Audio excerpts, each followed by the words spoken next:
You guys want to hear my Chewbacca impression?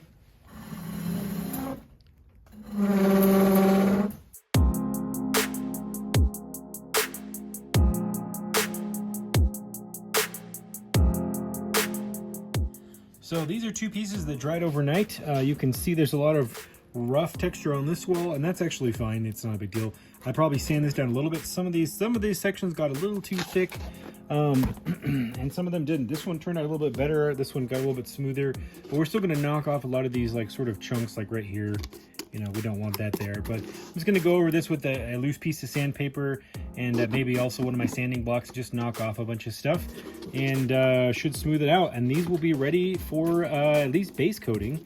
And then what we'll do is once it's base coated and got the main paint on it, I might make some little piping details or something on some of these. I actually really like the way this hut looks like it is, so I don't think I want to add anything to this, but maybe this one, you know, I'll add a pipe coming out of the top and down, or something like wrapping around, I don't know, but just a couple of simple details. And then basically we can form those details, and then we can separate them from the pieces and paint them all at once at the end.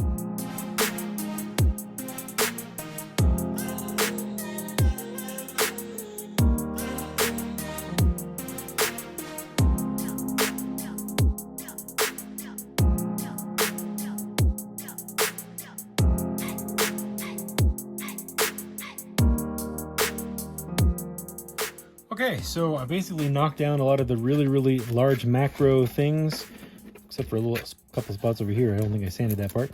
I'll have to do that really quick. But basically, any imperfections too, like there's little imperfections in some of the edges. On this one, like right in here, there's some cracks and things. Let me show you. You see like right here.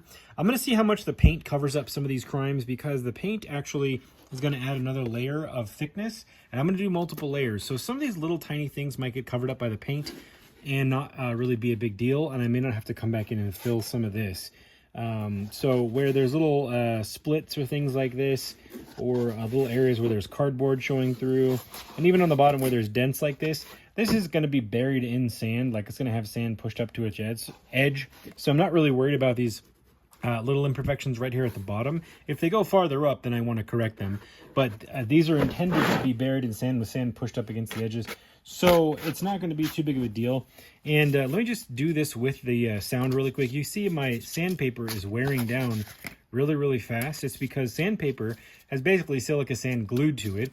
And this is silica sand glued to cardboard now. This acrylic polymer styrene glue is what I believe it is. It's like some sort of styrene glue with glycol mixed in.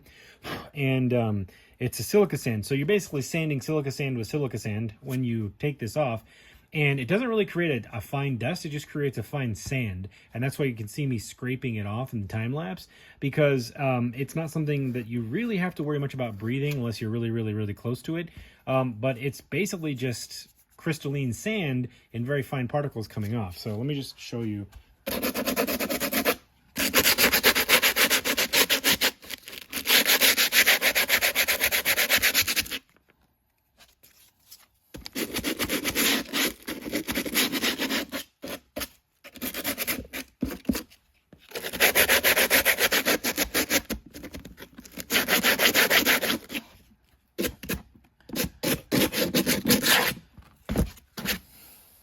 Piece of glue sticking out.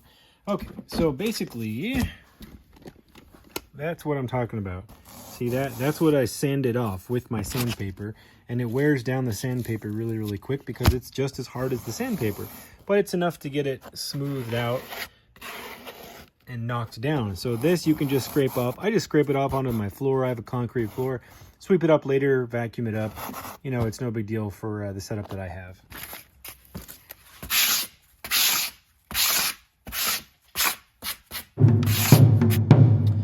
So I've been working on this wall. This is one of the two walls that join each other for the area in which I intend for my Razorcrest to land. And this is one of the beautiful pieces made by White Wolf Dioramas for our tiny art experiment here. And just look at the detail he put into that. You know, he's using a lot of beautiful found objects, but using them really well.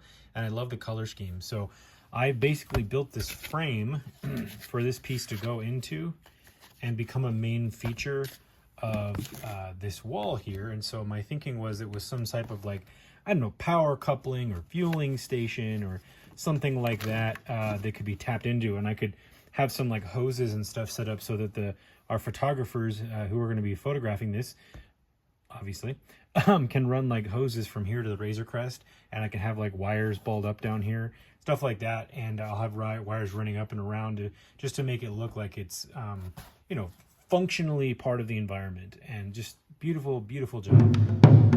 We have this piece here that I've been working on, and I have these miniature terracotta pots that my mother had lying around. I actually bought some of these new the other day that are cleaner looking to make some miniature potters with. Plant potters. I can't think of how to say that, but I cut some holes out, and I was thinking that these might look kind of cool as like some type of like vent or window detail. I don't know, I think that might look interesting.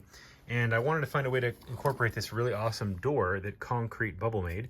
So I thought it would look really cool as like the entry to this upper area on this sort of parapet roof here. So they don't really have an entry to it. I have an entry to up here and an entry to here where somebody could drop like a ladder down or something, but I think this will look really, really cool right here. It'll be like a nice main feature from this angle, from this side of the piece. So that's where we're gonna put it. Let's do that. And I think we're gonna keep it simple. I'm gonna do the tack welding method with hot glue. I'm gonna put the main glue in the center of the piece and then tack weld it around the outside. So here we go with main glue. This is styro goo because it kind of glues everything to everything. And then I'm just going to tack some hot glue here, here, here, and here to hold it in place while the main glue dries. And I think right there, middle of the space between the base of the stairs and the outside wall is a good spot. And there, see that hot glue holds it right in place, and this glue will hold it on really, really tight. And I don't know if I want to put a border around it. I think I might leave it, and then I will just I will put the texture around it, and we'll fill in around it, and maybe I'll put some tape there. I don't want it to bleed over on this because this door needs to look like it's going to open. So anyways, thank you Concrete Bubble for your awesome contribution to this experiment. So we're going to attempt to make a tower. I got this cardboard tube that's about 5.5 inches in diameter, and I got this out of the dumpster and I cut it down. And this is a concrete form setting tube you can get at Home Depot. This is the 8-inch tube. They vary a little bit in width because they fit inside of each other. They're not exactly 8 inches, but it's nominal 8 inches. So it's close to 8 inches. So keep that in mind if you're going to go buy one of these. They have these in many different sizes. I just cut this one down. We're going to be putting this piece on top of that, this on top of that, and then some other details and maybe some vertical supports. I don't know. I'm just kind of may do what I've been doing and make it up as I go along.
Okay, so I just wanted to try this. This is a General Electric carving knife that I got for free. I just wanted to see how it would behave in this thick cardboard, and that was blades are really hot in this thick cardboard and on this expanding urethane foam. It worked okay in the cardboard. It actually didn't work as good as I thought it would with the expanding foam. So honestly, a Sawzall or a regular jigsaw probably would have worked better, but now I know this is probably not the tool for doing triple wall or triple thick wall things like this. But you know, it got the job done. So this is what that expanding foam does. Some of it leaked in here because I was a little clumsy with everything, but I'll probably just leave that the way it is. I'm just gonna coat the inside of this, probably not the ceiling, but or maybe I will, I don't know, I might poke a hole through there, I haven't decided yet, and coat the outside of this, and maybe put some type of either a border here or some type of a ring. I don't know, I haven't decided. I'll just make it up as I go along, but that's the base. And I had to cut the top off to do this, which is fine because it wasn't the permanent install anyways. Those are just hot glue pulls. So I'll re-glue this with better glue. And I'm thinking about cutting this hole out so I can get interesting lighting and shadows coming down into the bottom. So I think that might be cool. So shall we continue?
So I had an idea. I've been thinking about this for a while. A couple of the pieces provided by White Wolf Dioramas, I'm going to turn into sort of like a city entrance or an alternate entrance gate with maybe a secondary side of it that could be like maybe a central court area or central overlook area. I don't know. But I think it's going to be cool. I'm going to hang some fabric on it with some sticks and some poles. And I think it's going to be cool. These are the beautiful pieces provided by White Wolf Dioramas that he made. These are actually super soakers or toy guns or toy blasters or something like that. And he wired them up with lights and he put these cool like smoke effects in them. Go check out his Instagram account if you want to see how he did this. He's got the full breakdown over there.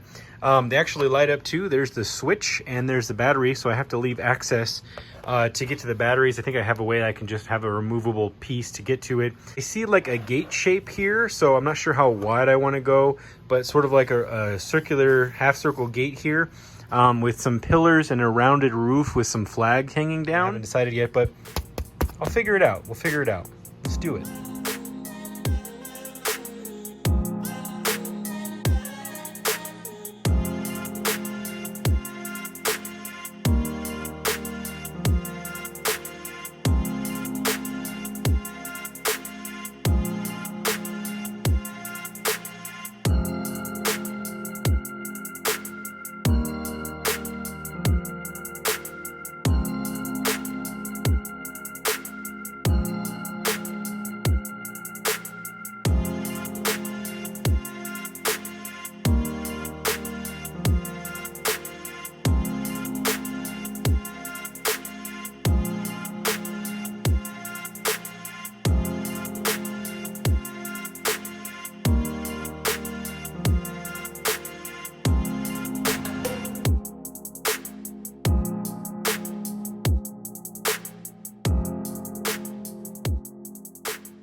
right, everybody. So what you just saw represented about 3 hours worth of work. I don't know how long the time lapse was while I'm recording this, but it's about 3.5 hours worth of work, 3 hours, something like that. And this is what I did. And since this material is quite soft, I'm using wooden dowels or skewers to kind of hold larger pieces together as the glue dries, because you can knock it off, and I don't want to do that. So I used a cardboard tube for the bottom of this, and then I just literally cracked, as you can see, cracked thin styrofoam over this, and filled in the cracks with caulking. You don't have to fill in the cracks with caulking, you can leave the cracks, but this prevents it from like peeling and flaking off into little circular pieces like this when I go to apply the grout later. And I just felt this out. My original sketch that I did for this was basically, I had this kind of coming farther out. And I had the hallway under it with a flat roof, but I thought this is gonna look a little bit more Star Wars-y, and this looks a little bit more Western-y. And I'm envisioning some type of flag thing, either hanging down one here and one here, or like sticking out here and here, or something round maybe. Actually, a round piece right here. This is removable, and poles sticking out, like maybe 2 poles from somewhere like right in here coming out, with a big wide flag coming down, dangling down into this area. Maybe 2 more poles and a small one here and here, I think would look really cool. This is the 2 beautiful toy gun pieces that were painted and lit up by White Wolf Dioramas. What I'm going to do is I'm going to have to be careful when I go in here with spreading the grout so that it doesn't cover too much of this. I might actually end up covering some of these spots like right here. That's where I actually glued a nail through it into the foam so that it wasn't just this edge holding it, because if it was just this edge holding it and I bumped it really hard or I hit it like this, it could just break right off the foam. So I have 4 nails, one here, one here, one here, and one here on both of these, going through into the foam to help hold it. I spread glue on and pushed it through the piece into the foam. These, I used my plunge hot wire cutter to plunge all the way through these and put a strut dowel through it. That's just for my own sanity, because again, like, you can break these 2 seams if you press too hard, and it just gives it some stability and hold them together while the glue's drying, so I don't have to, so I can keep moving. Some of these things I do so I can keep moving quickly. And then you saw me basically put a key in here, and so I took this top piece here and I made this key out of the top section that I cut out.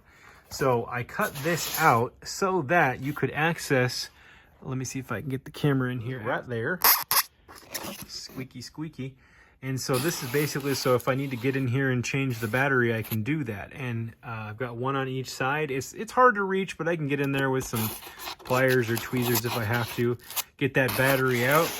And I just cut the top off to the depth that I wanted to get to where I could access the battery there, right? Since this is all gonna get covered with texture, it doesn't matter that I cut this off. So I cut it off, and then I cut a face off of it, and then I cut a U shape out of that, and that is the piece that I glued to this to use as a key. So I inserted the key into the hole, and then I first used my key, this key piece. You saw me tracing out the shape on a piece of foam. I always label the front too, so I don't, if my curve is not perfect, I don't mess up the curvature. And then I marked the inside bottom curve, because it's the top of this key, but it's the bottom of the roof. So I did that, and I basically, and then I guesstimated, I just kind of traced 1 inch wide all the way over, and I cut 3 pieces out of 2-inch foam and glued them together. And then I inserted the key, and I spread glue on the underside of this, or on this, and or top side of this, I guess is what I should say. And then I used my plunge cutter again to put holes in the center of this, and then I glued it onto the glue and pushed it, whoops, I might have to adjust that, pushed it down. Oh, see, put my key backwards. I labeled it front and still put it backwards, so that's the F for front. So put the key in, and now I can reinsert my key. There we go. That was the whole point of it. I plunged these in here, and then I broke off some dowel pieces so there was a sharp end, and I plunged them through to hold this to the key while the glue between the roof and the key dried. So now, basically, I can take this out, and I can cover all of this except for the key portion with texture, and I can cover all of this except for the surface and in here with texture, and let everything dry. And now I have a removable key to access the lights with. But this should be a really, really amazing piece once it's done, and it's got flags and stuff hanging from it. Yeah. So thank you, White Wolf Dioramas, for these amazing sort of entryway pieces. And I did some quick geometry and cut myself out a template here from one of my fifths.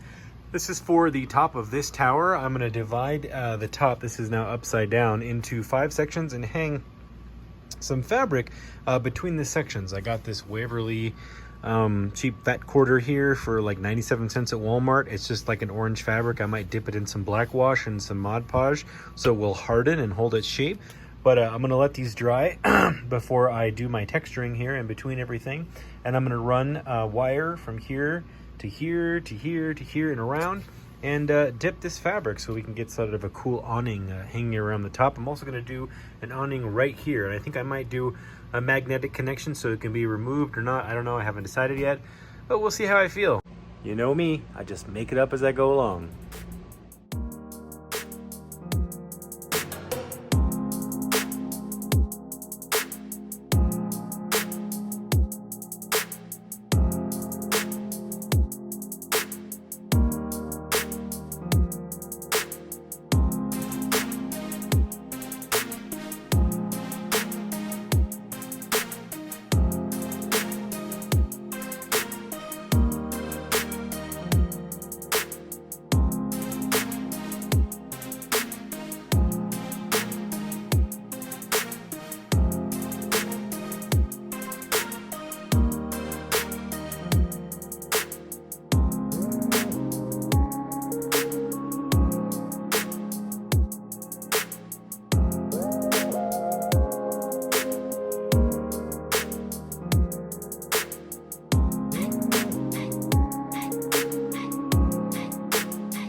We are about to grout the final 4 pieces in a little top for this right now. So this big guy, this arch, this dome, and this, and yeah, it's gonna be a doozy. Time to get my grout on, as Mama always said.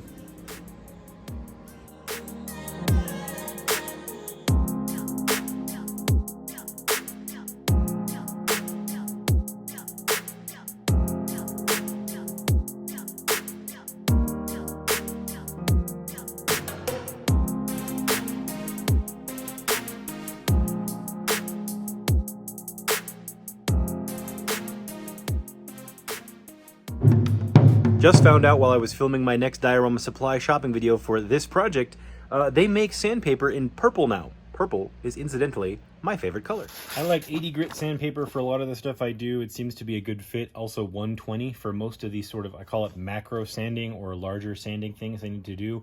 Fine sanding, I get up into the 3,000, 4,000, 5,000 grit stuff. But 80 and 120 for most of the projects and most of the large textures on cardboard and foam is going to serve most of the purposes that you would ever need it for. And I can't get over how pretty this sandpaper is in purple. I like want to frame this. I love purple and I love the way this looks. It looks like something that was, it looks like an artist designed this sandpaper. I love it so much. So I wanted to show you guys like how sturdy these things are. This is the hammer and it's now super solid. It used to be this cardboard. It was quite stiff, and now it's kind of a new, it's a shelled material, I guess you could say, but it is like super, super duper sturdy now that it's coated in this acrylic casing, or this styrene resin acrylic casing, because that's basically what this tile grout does. not only adds texture, but it sort of encases the entire project in a type of styrene resin. And so here, if you can see on the bottom of this, where is it? It says, talking about the warnings and being careful, but it says contains silica sand, styrene acrylic polymer, titanium dioxide and ethylene glycol. But the key point here is silica sand, styrene acrylic polymer. So this is basically coating the thing in a thin layer of waterproof plastic, and using silica sand, which is something that's going to be a helpful bonding and hardening agent, and make this like, you know, basically you're kind of coating it in a sort of a layer of sandpaper. You know, sandpaper is essentially silica sand with glue applied to a coating or to a piece of paper or backing like this, and then it hardens onto the paper. And so you're basically applying what essentially they applied as sandpaper to this. You know, it's conceptually the same. Chemically it's different, but conceptually it's essentially the same thing. So these things are like super sturdy. You know, I can flip it around and it's totally fine. You know, it's very, very strong. So next part of the process here is obviously painting. And these holes are for details that I have to paint in detail before I glue them in. And then we have this space we left open here for another one of the details. I went ahead and glued this one on before. I could have left this off until the end, but I just want to show you that you can do it either way. And there are multiple ways of approaching this depending on how you might want to do your own version of this. With this door here from Concrete Bubble, who made this, Concrete Bubble on Instagram, and sent this into the project. Obviously, because I use water at the end, I brush on water to smooth out the texture a little bit more and get it refined. You're going to get sprinkle and bleed over here, which is like these sort of white edges. I'm not worried about that because, number one, if I wanted to, I could sand some of it off, but I don't want to necessarily do that to his door. And I could clean it up with denatured alcohol or some type of slightly corrosive chemical, but I'm actually going to leave it, and I'm going to mask off with masking tape this door, and I'm going to do my spray painting technique for the spray paint, because you can just do this with spray paint on this. It won't hurt anything. Once the foam is coated in this acrylic styrene polymer, you can spray away and it won't melt the foam.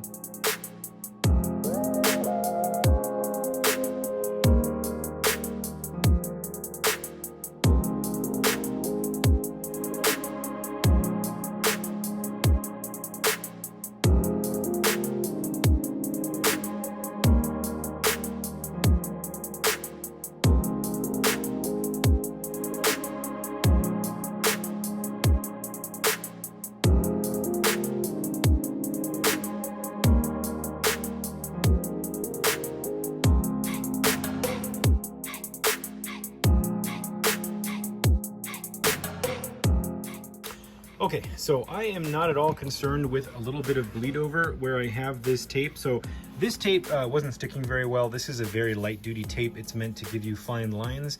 So I probably should have went with a green or a brown masking tape, but I went ahead and did a second layer around it to kind of help it stay anchored around the piece. But you're gonna get a little bit of overspray down in here and around here, and probably over here on some of the areas over here. But that's okay. That will actually look like dust particles that are formed on the side of the door. And if it's too much, I can always clean it off with denatured alcohol, so it's not a big deal.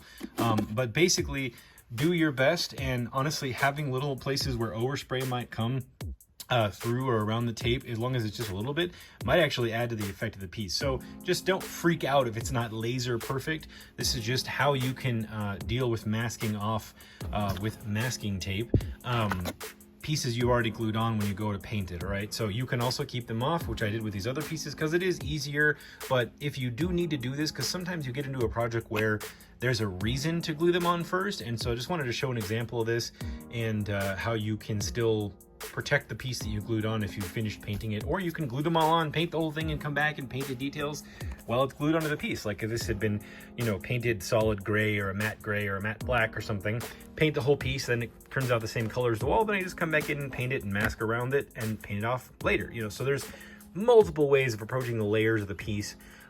you know, as it goes. So let's get to the spray painting process.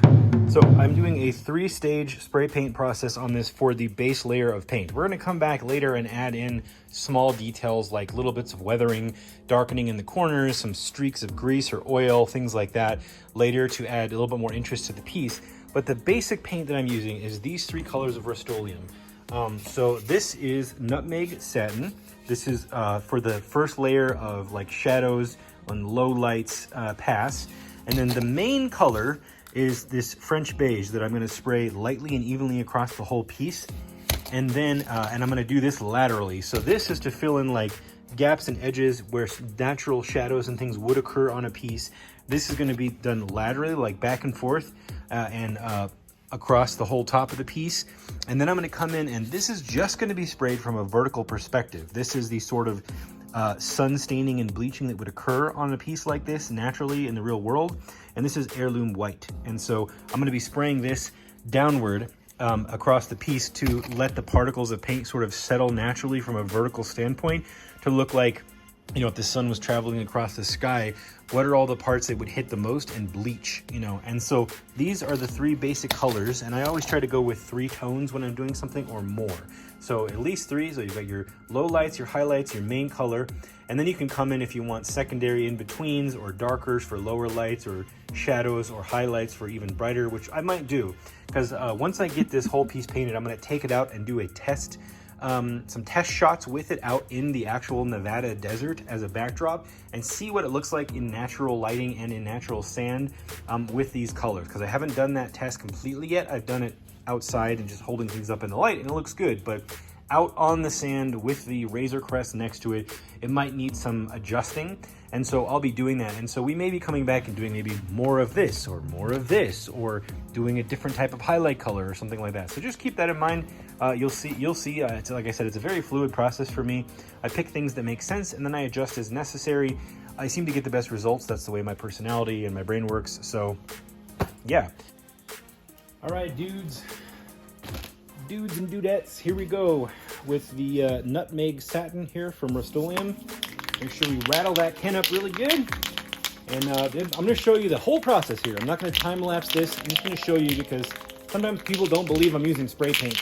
I've used spray paint my whole life because I didn't have access to an airbrush as a youth. And because I couldn't afford it or we didn't have space for it. I have an airbrush now. I still have not used it yet, but I'm going to be using it on some of the upcoming projects I have.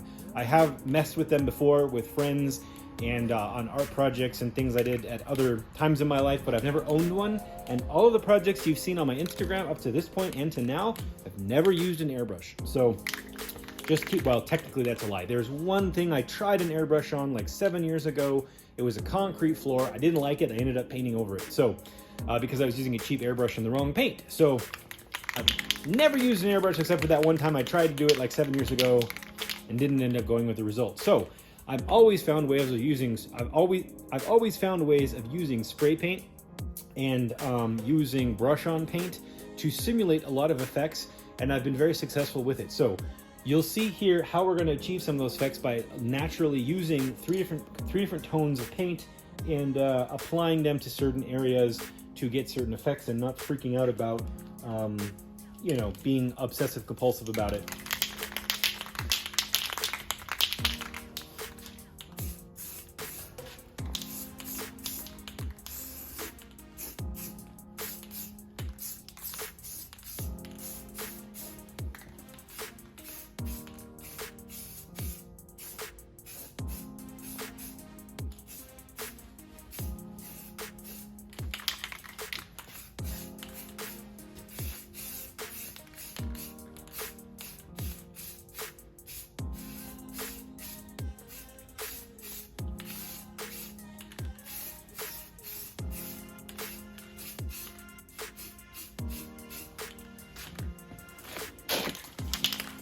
Another reason I love spray paint is it dries crazy fast.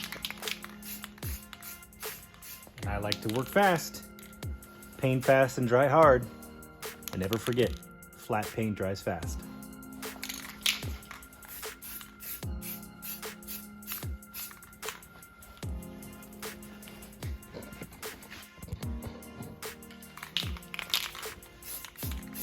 You can kind of see what I'm doing here. I'm going around all the edges and especially the inward facing edges, the concave edges, and then places where highlights would make sense, like below these where you might get drippage, and right here where you might have water running off. Not that there's water on Tatooine, but it does look correct when you do that. And then doing the edges, the crevices, and the base.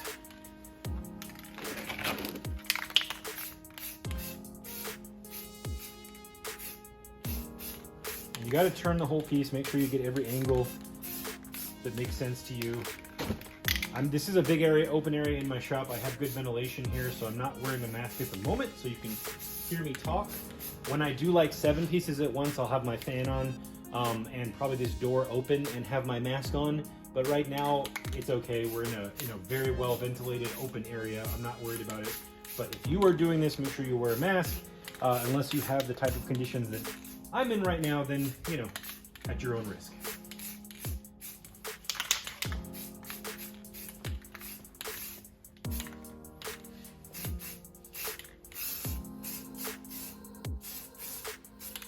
Sometimes I'll do random swipes down like that, just because as you layer the paint, it will actually add subtle subconscious effects. So these are types of things you might think, well, you're going to cover that up with that paint later. Well, I am, but it's the type of thing that will add shading, and your subconscious will notice that there's differences in values and differences in tones. It'll make things look a little bit more realistic and natural.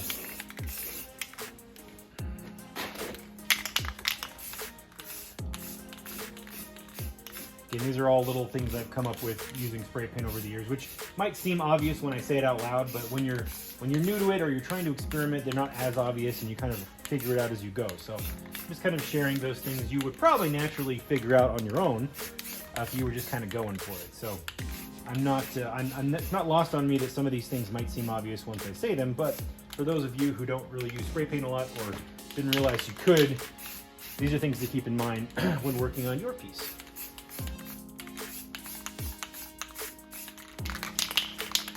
Forget to shake your can, shake it up whenever you get the chance. You get too excited.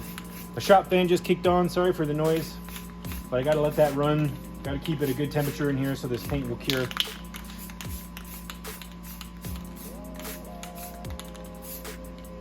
All right, that's pretty good. I'm gonna flip it over and do the underside now.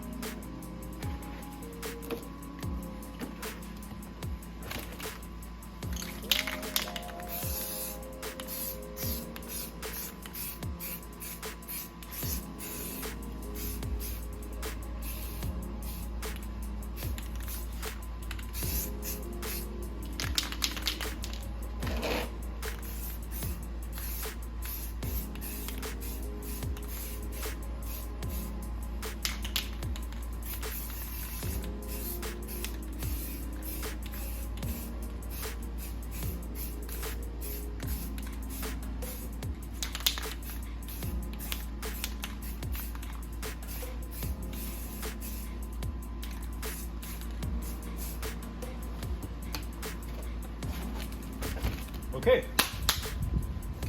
Oh, masking tape's coming off. Can't have that. All right. So some of you might be thinking that looks pretty good already. And you'd be right, but it's going to look better and it's going to look more realistic when we add the other tones. So you could just stop at this point if you like the way that looks and leave it alone.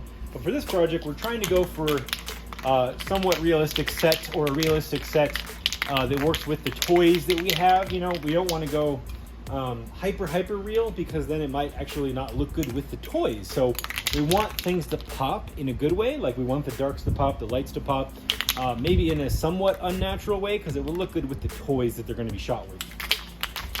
And our photographers will have the ability to do their adjustments in Photoshop with color correction if they want later, so I'm not going to freak out about making things too real or too unreal. I just want them to have a nice effect on camera. So now I'm going to go around this laterally. And I'm doing that on purpose because I don't want, if you coat everything perfectly, then it's going to be too much of the same color. So I want to go for variation. So I'm going to just go lateral with this paint.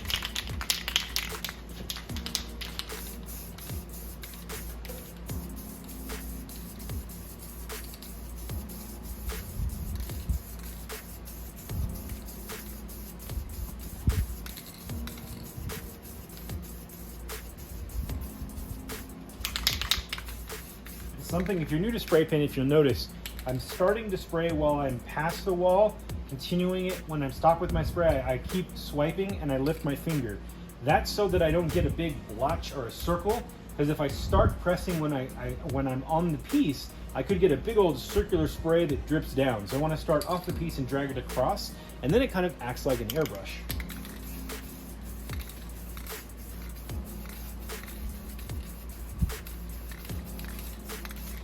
And now when I have to get into some of these corners, I'm going to tilt it a little bit, but I'm going to try not to tilt it too much because I don't want it to fill in too much of this color.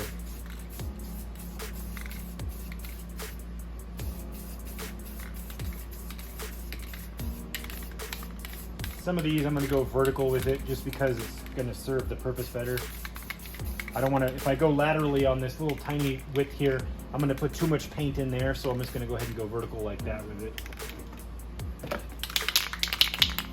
And when there's a corner like this, you can go laterally into the corner. You know, don't go this way, then this way. You can just go laterally and turn into the corner like this. All right, camera battery died there. So basically what I was saying, you could turn laterally here, and we're gonna keep going back and forth. We're gonna keep going back and forth here, but what I wanted to point out here is I've laid some paint here on this side, but you can see these shadows that I've created under the layer of paint that I just painted. And as we continue to stack, these things will become more subtle or more prominent depending on how we treat each layer of paint. So the reason I put these effects in on the bottom layer is so that they'll slowly show through, and they'll get subtler and subtler and subtler, which will add interest and realism to the piece. So, and also variation. It won't be a solid color, then a solid color, then a solid color. It's kind of like adding washes, but with under layers of spray paint. So it's kind of the same basic effect or purpose.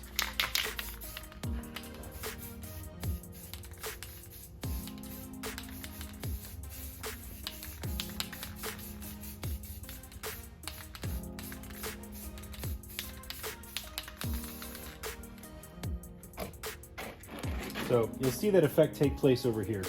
So some of these darker areas, by the way, that's where the cardboard is. So that's going to also add, the exposed cardboard is, that's going to add interest to the piece as well. And there's some areas that get colored differently because I filled in some of the seams with caulking. And so that's, again, that's going to add interest to the piece. It's only going to be good for us down the road. So just keep that in mind. I'm going to move my camera a little bit more to the right. There we go.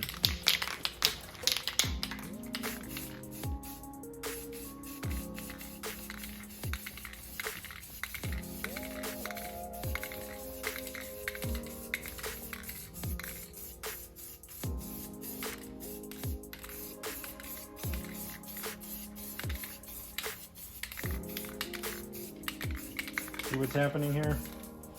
Getting all kinds of interesting colors and lighting conditions and things going on. Just gonna hit this area behind the wall over here.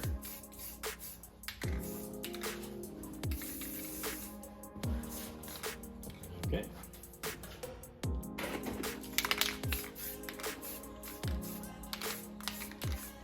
Hit inside some of the windows. And we're gonna do the underside.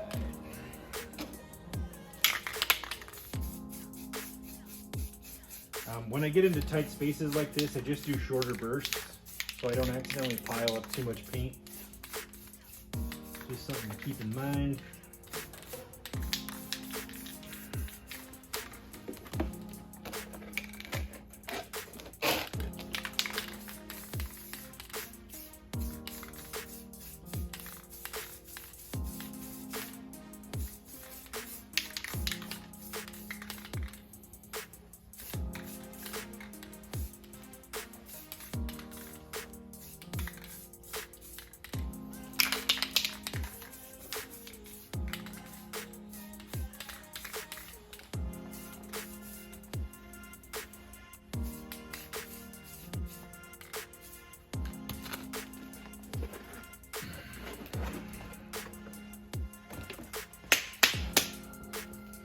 Woo!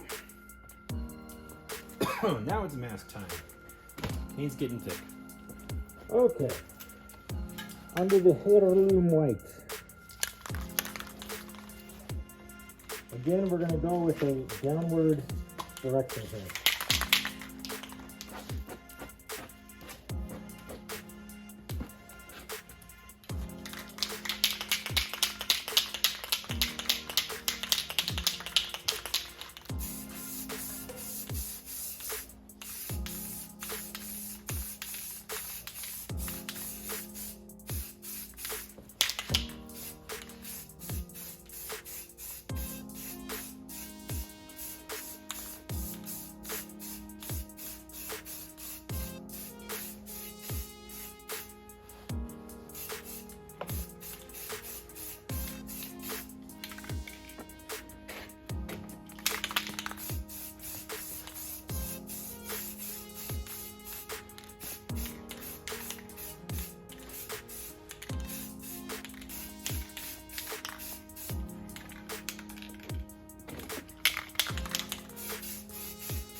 So on the underside, I'm probably just going to do a quick spray inward, like this, and not do much more because this is the underside where sun is not going to get.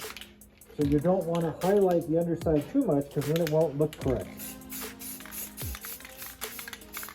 Just like that.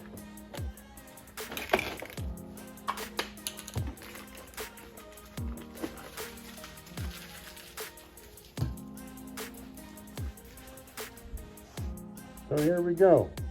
This might look a little too gray or a little too tan to people.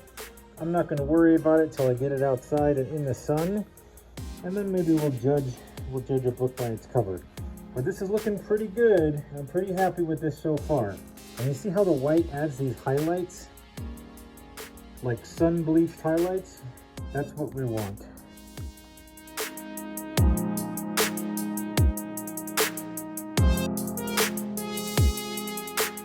Time to sand the rest of the pieces and paint the rest of the pieces. Then we'll go out and do a field test.